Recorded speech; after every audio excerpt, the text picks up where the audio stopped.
Haiti under the Marines. Power, protest, and legacy.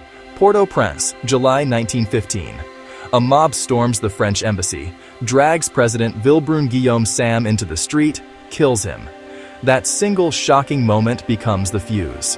Within hours, U.S. Marines land in the harbor to restore order. Here's how Haiti ended up under American occupation from 1915 to 1934, and why it still matters. In the early 1900s, Haiti's politics were a revolving door. Between 1911 and 1915, presidents were overthrown, exiled, assassinated.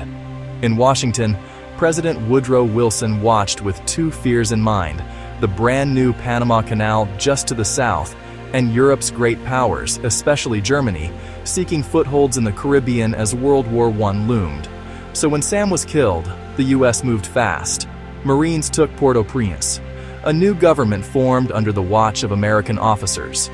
On paper, it was about stability. In practice, it was control. Finance first.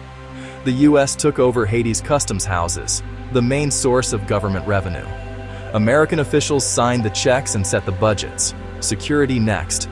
They created and ran the Gendarmerie d'Haïti, a national police force with U.S. officers at the top.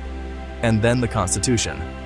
Under U.S. direction, Haiti adopted a new one that, for the first time since independence, allowed foreigners to own land. For many Haitians, that crossed a sacred line born from the revolution that had thrown off slavery and colonial rule. There were improvements. Roads carved through mountains, ports expanded, some public institutions modernized.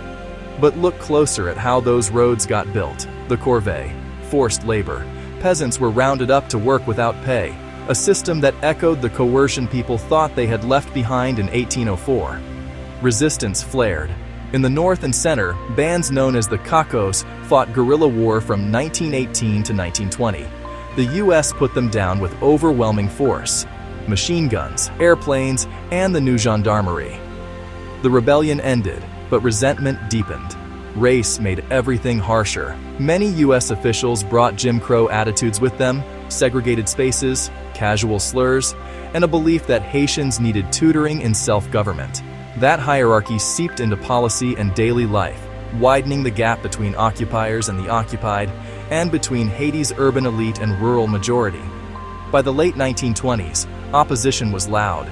Inside Haiti and in the U.S. press exposés, Senate hearings, and Haitian writers and students demanding dignity. The Great Depression shifted priorities, and a new American policy, good neighbor, promised less intervention. In 1934, the Marines finally left. Haiti regained formal political control, though U.S. financial oversight lingered for years. So, how do you judge the occupation? It brought roads, ports, and some administrative order. It also imposed foreign control, enabled land grabs, used forced labor,